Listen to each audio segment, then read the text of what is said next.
Hello and welcome back to Supposedly Fun. My name is Greg and I am here today to look at Time Magazine's best books of 2023 so far. I had looked at their list last year and it was really fun going through, so I thought I would do it again and just talk about the books, read the quick blurb that they have on their website. I will have a link to the article with the full list down below if you would like to check it out yourself, and then I will sort of talk about, because some of these books are going to be new to me, I'll talk about whether or not they seem like something I would want to read, and then at the end I'll sort of do a tally of how many of them I would like to read, maybe in the last half of 2023, maybe at some point in the future, and also talk about whether or not there's anything that I think should have or could have made the list. And I'd love to hear your opinion on that as well, if you have one, in the comment section down below. Let's jump in. I'm going to go through the list one by one and read the quick blurb and then just give you my impression. I am not attempting to review these books, I feel I should mention. I'm just going to be reacting to the description that they provide of it and really thinking about whether or not it's something that I myself would like to read or add to my list of things to maybe get to by the end of the year. The first one on the list is A Living Remedy by Nicole Chung. I should mention that these are a mix of fiction and nonfiction. I believe half of the list is fiction, half is nonfiction. So just be warned, it's a mixture. It's not all fiction. It's not all nonfiction. In her first memoir, Time contributor Nicole Chung, probably makes sense that Time Magazine would include a book by a Time contributor, but anyway, described her experience growing up as a Korean-American adoptee in a predominantly white town. Her follow-up, A Living Remedy, continues her exploration into identity, this time focusing on her grief after losing both of her parents. Chung's father died of diabetes and kidney disease in 2018. Then less than a year later, her mother is diagnosed with cancer and later dies during the COVID-19 pandemic. As Chung wrestles with these overwhelming losses in A Living Remedy, she dissects the inequities inherent to American society by recounting the challenges her parents faced in accessing medical care. The result is a moving portrait of a daughter reckoning with her place in a broken world and making sense of life without her parents in it.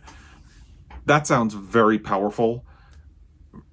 I am, if you follow along, I have been dealing with my own level of grief for the last year, so I don't know that it's something I would necessarily be able to read right now, but it does sound really interesting, and I'm going to definitely bookmark this to see if any of my subscription apps might have this on audio, because it does sound really interesting. The part that really captures my attention the most is when she dissects the inequities inherent to American society by recounting the challenges her parents faced in accessing medical care. I think that has been something that has not been a big part of the discussion when we talk about inequity, and it makes a huge difference. So that part immediately jumped out to me in particular as something that would be really interesting to read about. And obviously grief itself is interesting, and so that it just sounds like a really interesting book. I had not heard of it until this, and I didn't read the description until just now, so it definitely sounds like something that I would potentially be interested in reading, and I don't know about right now, but at some point, perhaps. Let's get to the next one, which is King, A Life by Jonathan Iyer. I've seen this one in a lot of different places, and if my memory serves, it's a big book. It's a very big book. But I'm knowing just broad strokes what it is about, it could potentially be interesting. Let's see what they say and see if that makes me feel like it might be something I would want to prioritize and bump up my list. Jonathan Iyer's book on Martin Luther King Jr. is the first biography of the civil rights icon in decades, which feels surprising. It's a refreshing portrait of King, offering an intimate look inside the life of a man whose massive contributions to American history are known, but whose emotional complexities are less so. Iyers digs into everything: King's family origins, his relationship with his wife, the pressures he faced from being so influential so early in his career, to create a portrait of the late activist that captures the dynamic and flawed human he was. It's a deftly researched and highly accessible account of a leader and a new view into the many overlooked parts of King's story. Okay, yes. It definitely had sounded like something that would potentially be interesting to me, and that definitely makes the fact that it gets a lot more personal and doesn't just treat him like a token or a martyr or anything like that, just, an emblem, and really talks about him as a man. That definitely sounds really interesting. So I have not read a lot of nonfiction in 2023 so far. And I don't know how much I'll be getting into in the latter part of the year, but this does sound like something that would be really interesting and captivating and worth the time spent reading. This is something I would definitely seek out on audio. So I think my first step when I'm done filming this video will be to see if any of my subscription apps have it. I don't think they do, because I think when this was originally released, I checked and they didn't. But maybe I can think about cashing in a credit on Libro, because audio is definitely the way I would want to take this book in. I do much better on audio with nonfiction books. I think because I listen to so many podcasts, it seems like a format that does well for me. I do listen to fiction books on audio, but nonfiction tends to be where I will go for audio. Can't explain it, but it is what it is. The next book is the first fiction book on the list, Our Share of Night by Mariana Enriquez. Spanning multiple decades, Argentine author Mariana Enriquez's weird and wonderful novel, newly translated into English by Megan McDowell, doesn't fit into just one genre. Oscillating seamlessly between historical fiction and supernatural horror, Our Share of Night centers on Juan and Gaspar, a father and son who are grieving Rosario, the wife and mother they just lost in a car accident. Complicating things is the fact that they are also on the run from the ruthless cult from which Rosario descends. Better known as the Order, the cult will do just about anything to achieve immortality, and Gaspar has developed powers that would make him a valuable asset. Set against a comprehensive backdrop of Argentine history, Our Share of Night offers an absorbing window into a terrifying, fantastical world. I think just the fact that it has that horror genre aspect made me kind of stay away from this book when it was released. So it does sound interesting when you get the full description of it. I had not even really paid attention to it that much, since I don't read a lot of horror books. I'm not opposed to them, but they don't immediately grab my attention. And the same is true of sort of sci-fi fantasy books. I don't tend to look at them very closely unless somebody really grabs my attention, or a list like this puts them in front of me and says, you pay attention to what this is about. So it does sound really interesting. I don't know that this is something that I would definitely want feedback from other people before committing to whether or not I'm going to read it. So I'm just going to say, if you have read Our Share of Night, or I believe Mariana Enriquez has a different book. If you've read any of Mariana Enriquez's work, let me know what you thought of it in the comment section down below, because this does sound interesting, but I don't do a lot of sort of horror fantasy type books. So it sounds interesting, but I don't want to commit without getting some more information. And if you have read it or have read something else by her, that would go a long way toward helping. So please let me know in the comment section down below if you have. Now we have Dyscalculia by Camonghne Felix. I really hope I pronounced that correctly. I didn't properly pay attention to all the books on the list, so I apologize. Had I known, I would have Googled how to pronounce the name. I'm sorry. In her debut memoir, poet Felix details how a devastating breakup propels her into deep despair, forcing her to confront lingering childhood trauma and struggles with her mental health. Throughout, she returns to the learning disorder she faced as a child, dyscalculia, which made it difficult for her to understand math. In holding her dissolved relationship to the light, Felix wonders about the miscalculations she's made when it comes to love. Her memoir is a striking meditation on pain, heartbreak, and what it takes to truly heal. That immediately sounds interesting to me. I had not heard of this book at all until this list. So that sounds really interesting. And this is another one I'm definitely going to have to circle back to once I'm done filming this, to seek it out on audio. Because again, I think I do a lot better with nonfiction books on audio. So I think that's definitely the way I would, or where I would start. Checking my subscription apps, Libby, Scribd, see if they have it, and maybe go from there. If you've read it, I would definitely want some feedback on it, but it sounds really interesting.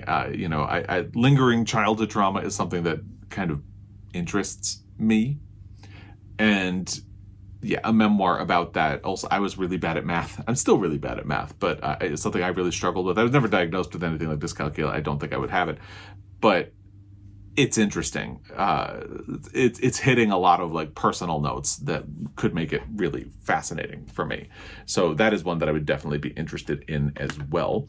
Now we have another book that I'm sort of familiar with. It's The Wager by David Grann. David Grann wrote the book Killers of the Flower Moon, which is going to be released as a movie by Martin Scorsese this year. And I believe he also wrote The Lost City of Z. I've never read one of his books, but I have wanted to for a really long time. And I'm hoping that I will read Killers of the Flower Moon before the movie comes out, because it sounds really interesting. And I actually do have access to an audio of this book, and I'm hoping that I will get to it at some point. I'm prioritizing Killers of the Flower Moon, so this one would probably wait. But I can tell you before I even read the description that I am interested in it. He also did an interview on NPR's Book of the Day that sounded really interesting. In 1740, a British vessel called His Majesty's ship The Wager departed England on a mission to capture a Spanish galleon. But the Wager wrecked near the coast of Patagonia, and those who survived endured months of starvation and hardship. At least that's what the 30 sailors who made it out alive explained when they eventually arrived in Brazil. But months later, when a trio of castaways from another ship land in the same spot, they share a very different version of the events that took place in Patagonia. David Grann, author of Killers of the Flower Moon and The Lost City of Z, peels back the layers of a complex maritime drama in a masterfully drawn work of narrative nonfiction. Yeah, it absolutely sounds like something I'd be interested in. This is a really good list so far. I sort of glossed through it really quickly, or glanced through it really quickly before I started recording, just to see if there were any books that I own that I could hold up. So I guess I hadn't really read a lot about them, but yeah, so far it's really interesting. They've picked some very fascinating sounding books. And the next one is going to continue that trend. We're going into fiction now. It's This Other Eden by Paul Harding. Paul Harding is on my list of authors to get to because he will be part of my Pulitzer Prize project. I'm reading all of the books that have won a Pulitzer Prize for fiction. He won perhaps the most surprising Pulitzer Prize award, at least of my lifetime. He won, I believe, in 2010 for his book Tinkers, which was a debut novel. It was from a very small independent press and was so small that it really hadn't even been reviewed. The New York Times did not have a review of Tinkers when it won the Pulitzer Prize for fiction. So it just caught off a lot of people off guard. So at some point I will have to read Tinkers. I do think I might actually want to read this one first. This is his third novel, I believe. And it sounds really interesting. I believe it was in my most anticipated books of 2023, and I know some people who have read it and really liked it after that video. So I just haven't gotten to it myself. Inspired by real-life events that took place on Maine's Malaga Island, one of the first racially integrated communities in the Northeast, Pulitzer Prize winner Paul Harding tells a grueling tale of isolation and injustice. In 1792, a formerly enslaved man and his Irish wife first arrived on the fictional Apple Island. More than a century later, the couple's descendants are still there, and while their lives are not easy, they are at least far from the dangers happening inland. But any measure of peace they've secured is upturned by the presence of a missionary. The residents face eviction and the threat of being institutionalized on the mainland. Harding follows a cast of characters through this horrifying upheaval as they grapple with what it means to belong. You can see, that sounds fascinating to me. I mean, so far, it's probably the book on this list that I'm most interested in, but just because of the story, the true life angle, the fact that he is a Pulitzer winner, but we'll see how the rest of the list goes. But this is absolutely a book that I want to read and will be seeking out a copy of at some point. I believe the audio is on Scribd, so I'm sort of torn. Once Pride Month is over, do I want to listen to the audio or do I want to try to get a copy of the book and read it? Because I'm thinking I might want to do that, but we'll see. This is definitely a book that I want to read, though, at the end of the day. The Half-Known Life by Pico Iyer is next. In Search of Paradise is the subtitle. Does paradise really exist? The question is at the center of Pico Iyer's dazzling new work of nonfiction, which examines the many ways different cultures search for purposeful existence, and the paradoxical struggle for peace in a violent and fractured world. From Japan's mountain temples to the streets of Belfast, Iyer wonders where utopia begins and how we can access it. In doing so, he suggests that paradise may not be a destination, but instead a journey. I think of the nonfiction books so far that have sparked my interest, this might be the one that sparks it the least. However, it does still sound interesting, and I think that really speaks to the quality of the list itself so far. If you have read it, I would definitely want to hear, because I'm not opposed to it, but I think I would probably seek out the other ones first, at least. If I were to do it again, this is something I would probably seek out on audio. But if you've read it, let me know in the comment section down below. Then we get to Greek Lessons by Kang.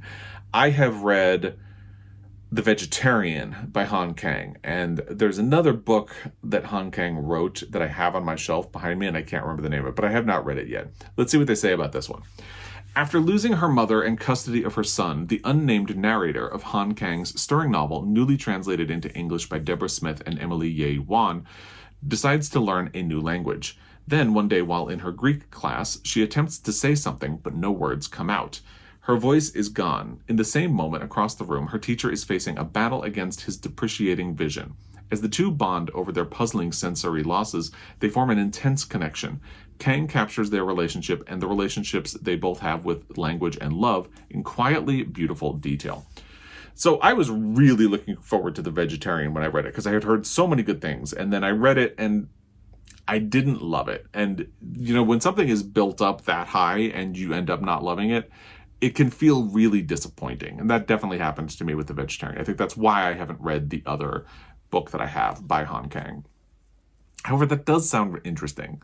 So based on how much I expected to like The Vegetarian and then kind of thought it was just okay, I'm hesitant, but I do think Kang is a good writer, and I would be kind of curious. So this is another one that, because I have a little bit of trepidation based on past experience, I would definitely love your opinion. If you have read Greek Lessons, let me know what you thought of it in the comment section down below, because I'm not opposed to it, but based on past experience, I'm just a little bit suspicious and maybe unwilling to hype myself up for another Kang book. It is what it is. Then we have Biography of X by Catherine Lacey. X is one of the most iconic and prolific artists and writers of the 20th century. The world is familiar with her work as a creative visionary, although no one, not even her wife, knows her real name or where she was born.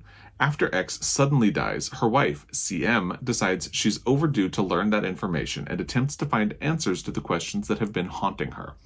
X is a fictional character, but Catherine Lacey's propulsive and kaleidoscopic novel makes her story feel plausible, piecing together the character's life with an engrossing alternate history of the United States that's full of references to real-life artists and writers. As CM uncovers more of X's delectably illustrated past, Lacey unfurls a wholly original celebration of art, identity, and grief. That does sound interesting. I feel like I've been burned by these sort of books about artists with a mysterious past. I'm specifically thinking of the book by Marisha Pessl. I can't remember the name of it, but it also kind of deals with a mysterious movie maker in that case. I did not really enjoy that book. Not fair for me to judge this one based on that one, because it's a different author in this case. But I think just that genre in general has been tricky for me. This sounds like it would be interesting, but you know what's interesting is the nonfiction books on this list have sounded more immediately interesting to me than the fiction. The fiction, I'm much more reaching out to you and saying, if you've read this, let me know what you thought of it. And that's exactly what I'm going to do with this one, because it does sound like it could be fascinating. But I'm going to hold off until I have a little bit of feedback from other people before committing one way or another. Then we have Lone Women by Victor LaValle. I have actually had two people tell me that they really did not like this book. So that makes me really hesitant. And here's what they say. It's 1915, and mystery is swirling around Adelaide Henry, the daughter of black farmers in California. When Victor LaValle introduces the character in his bruising fifth novel, she's just set her family's home ablaze. She's on her way to Montana as a homesteader to collect on the promise of free land being offered by the government to lone women who are able to make it habitable. As Adelaide makes the trek, she brings with her a large trunk containing a secret that threatens to upend her life.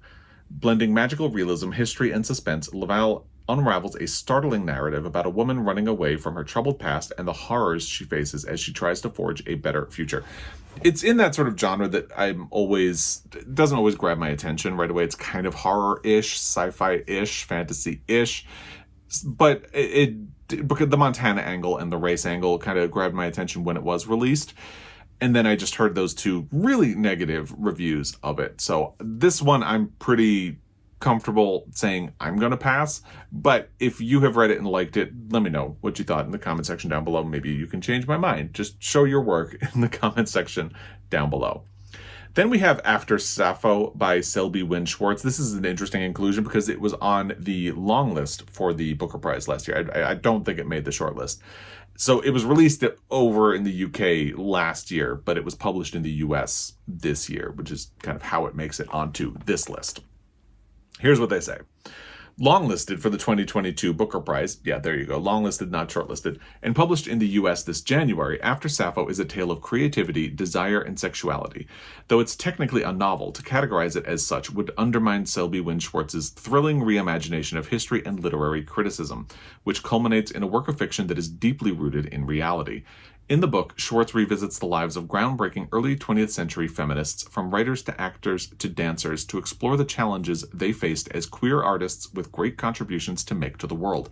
Schwartz weaves a tapestry of their voices to create a timeless yet timely narrative. When it was on the long list last year, the plot sounded a little tricky to me, and I was a little bit suspicious, so I definitely held off. And there were other things on the long list that jumped out to me much more profoundly, so I gravitated toward them. I know there were some people who read After Sappho as part of the long list and just in general last year and really liked it, so that did kind of change my opinion and make me think that I might get around to it at some point, but I wasn't in any rush.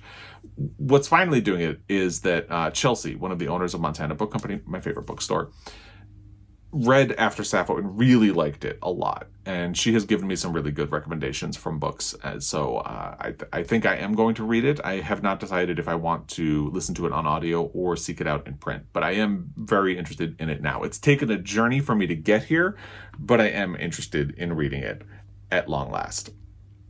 Now we have The Covenant of Water by Abraham Verghese. Abraham Verghese, the best-selling author of the 2009 novel Cutting for Stone, returns with another epic tale, this time focusing on the fate of a cursed family in southern India. The Covenant of Water begins in 1900 as a 12-year-old girl marries a 40-year-old widower with a young son. Some years after their wedding, the girl discovers her husband's son drowned in a ditch. It's a cruel suffering that the family can't seem to shake. They keep losing more of their own to the same fate, and they become determined to figure out the source of this strange affliction. Verghese follows the family over the course of nearly 80 years in this powerful and sweeping story about love, loss, and the strength of the human spirit. I remember being interested in Cutting for Stone when it was released and it became wildly popular, and then I never got around to it. I feel like when a book becomes that wildly popular, sometimes it triggers my suspicion and I end up staying away. And that's definitely what happened, although I've heard really good things about Cutting for Stone. And I think the same thing has sort of happened now that this book has come out, because people were wildly excited when it was released. And the level of excitement made me feel a bit at a remove from the book. Is that fair? No. I recognize that. And what's funny is a lot of people were talking about how much they loved it, but nobody ever really talked about what it's about. And I think that's where part of my suspicion comes in. So this is really the first time I've actually heard what the book is about, despite the fact that I've heard a lot of people talking about it. So it does sound interesting. I think I'm definitely going to hold off for a little while and let the discourse settle a bit before deciding one way or another. I think if I were going to read an Abraham Verghese book, I'd probably go back to Cutting for Stone first and just catch up to that one. And maybe if I like that one, I would seek this one out. That's probably the road that I would take, being honest.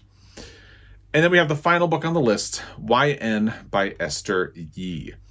The unnamed narrator of Esther Yi's electric debut novel is obsessed with a K-pop idol named Moon. Bored with her life in Berlin, the narrator writes fan fiction about Moon, describing an imagined relationship with one of the most famous musicians in the world. Then the lines of reality start to blur. As the protagonist of her stories travels to Seoul to be with Moon, the narrator decides to make the journey too. I'm glad they're not making that journey to be with Mom. They're making it to be with Moon. Yi weaves these threads together in sharp prose, offering an inventive novel about the strange and surprising stakes of worshipping a pop idol. It sounds interesting. I think of the fiction books, it's probably the one I'm least interested in, other than the Victor LaValle, which I really didn't hear great things about. But again, I would say if you have read this and you thought it was great, let me know in the comment section. But I think this is one that I'd probably feel pretty comfortable passing on. So let me glance over the list. We have A Living Remedy by Nicole Chung, King a Life, Our Share of Night, Dyscalculia, The Wager, This Other Eden. Most of these I would actually be interested in reading. The only ones that I think kind of out of hand I might not be interested in are YN, The Covenant of Water, and Lone Women. And Lone Women only really because I have heard some not good things about it. Everything else is something that I would potentially read. Some of them with a little bit of feedback from you. But I think the one that I would choose to get to first, if you told me you can only read one of these books, it would be This Other Eden by Paul Harding for sure. And then if you told me you could only get one more after that, I might go with, I don't know. There are a couple. I'm sort of torn between After Sappho, after that feedback from Chelsea. The Wager and Dyscalculia sounded really interesting as well. Oh, and King of Life sounded interesting. But I think I would probably go with The Wager. I haven't done a David Grann book, and his nonfiction seems consistently beloved by people, and I think that is the thing that gives it the edge. But this Other Eden by Paul Harding is definitely the book on this list that jumps out to me the most. I'd love to hear what jumps out the most to you as well. In terms of omissions, I don't have a lot to go off of here because I went through the list of books that I have read in 2023, and there are only 3 books that were released this year that I have read so far, and there are only really 2 that I would kind of throw out as options. But one of them, Yellowface by R.F. Kuang, I don't know that I would put it on a best of the year list, so I'm not all that surprised that it's not here. It's much more of a book that people talk about and are really excited about, and I think it's good, but I don't think I would put it on a best of the year list, so I'm not all that surprised that it's not here. The other one that I've read that I would probably mention is The Faraway World by Patricia Engel. I thought that was a good book. It's gotten pushed down on my best of the year list, which is coming at the end of this month, by the way. But I haven't read other 2023 books, so I can't really say how it stacks up to other books. I thought it was good, but the fact that it's been pushed down my list of books from other years probably means that it could get pushed off of a best of list as well. But I did like it. So I'd love to hear what you think could have or should have made this list, which of these books you are most excited to read. And definitely let me know if there are any books on this list that you would warn me away from. Let me know all of that in the comment section down below. As always, I really appreciate your time. I will be doing one more best of the year so far video, but I'm probably going to wait until next week to do it. I just find these interesting, but I don't want to overdo it. So I'll have one more coming probably next week, and we will go from there. But as always, I really appreciate your time, and I will be back. Until next time, happy reading.